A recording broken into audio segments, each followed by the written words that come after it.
Okay, so picture this. It's 2044, death is basically optional, and you're more worried about your robot barista messing up your latte than your retirement plan. Sounds like a dream, right? Well, that's where things get interesting. We're diving deep into technological immortality today, and let me tell you, it's not all sunshine and robot butlers. It's definitely more complicated than just living forever. Exactly, and that's Yeah. where your research comes in. This paper, The Immortality Paradox, it's basically given me chills just thinking about it. We're talking about a world where we've conquered death, but what about the reality of living with forever? It's a question humanity's been wrestling with for centuries, really. But this research, it goes beyond the what ifs. It dives into the actual experiences of people who've chosen to live beyond natural limits. And let me tell you, immortality, it's got its own set of challenges, anxieties, and believe it or not, even some unexpected perks. Perks, really? Okay, now I'm hooked. But before we get ahead of ourselves, let's rewind a bit. A few decades ago, this whole idea of uploading your consciousness, it felt like pure sci-fi. So how did we get from there to, actually living in a world where death is basically a choice? It's a wild ride, for sure, driven by that very human need to push boundaries, to figure out what it even means to be alive. Back in the early 2000s, it started with projects like the Human Connectome Project, this massive effort to map out the human brain, every neuron, every connection. Hold on, mapping every single neuron. That's like trying to chart every star in the galaxy. It was a huge undertaking, absolutely. And it all started small, with mapping the brain of a mouse. But that was the breakthrough, proving we could untangle the complexities of the brain piece by tiny piece. Okay, so we're mapping the physical structure, but how do you capture the essence of you, your memories, your thoughts, even that embarrassing song you secretly love? That's where things get really interesting. It wasn't just about the physical location of neurons. It was about how they talk to each other, how they fire in these specific patterns to create thoughts, emotions, memories, basically cracking the code of consciousness itself. And that must send shockwaves through, well, pretty much every field imaginable. Did anyone see this coming? It unfolded gradually, each breakthrough building on the last. Like in 2025, the Blue Brain Project created the first complete digital replica of a mammalian brain. Wow. Yeah, a digital mirror of the biological structure, but still not exactly alive. Right, so we had the map, but not the engine to actually make it come alive. That's where things take a turn for the truly futuristic. Yeah, exactly. The key was figuring out how to simulate something as complex as human consciousness. And that's where quantum computing changed everything. By 2028, we had stable room temperature quantum processors capable of handling the massive amount of data needed to simulate a brain down to the tiniest detail. We finally had the engine to power that map. So we've got the map, we've got this incredibly powerful engine, but how do you actually go from a digital copy to a living, breathing consciousness? That was the billion-dollar question, the one that had scientists scratching their heads.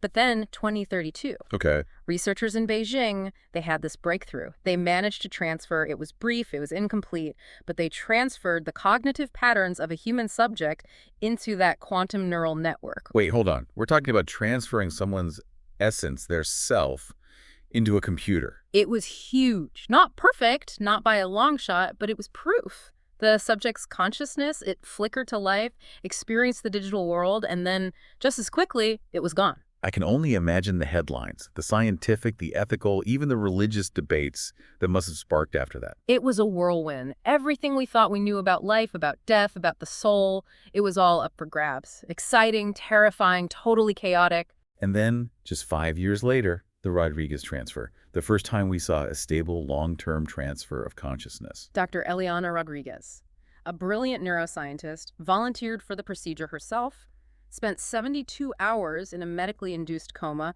her body essentially on hold, while her consciousness, herself, it existed in that digital world. It's amazing. In just a couple of decades, we go from mapping a mouse brain to basically achieving digital immortality. And yet that's where the paradox starts to show itself. Because while we were focused on conquering death, we didn't really grasp what it would mean to live with forever. And that's where your research, the immortality paradox, it really digs into this new reality. What happens to the human mind, to our understanding of ourselves when forever isn't just a concept, but everyday life? It makes you think, right? Even before we actually had the technology, philosophers were asking these questions. Take Sartre, for example. His idea that we're born without a purpose, free to create our own meaning.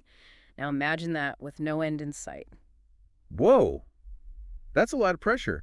Infinite time to figure out your purpose, no deadline. I can see how that would be freeing, but also completely overwhelming. Exactly. And it's not just Sartre. Camus, with his idea of the absurd, the idea that we search for meaning in a universe that doesn't really care, imagine facing that potentially forever. Okay, so we've got the weight of philosophy on one side, this mind-blowing technology on the other. Where does this immortality paradox research fit into all of this? What's fascinating about this study is it goes beyond just thinking about these questions. It looks at the actual lived experiences of people who've chosen immortality. And what they found is both complex and, in some ways, really unexpected. All right, I'm all ears. Give me the headlines. hmm What are some of the unexpected challenges that come with living in a post-death world? One of the biggest findings is just how common this thing they call infinity anxiety really is.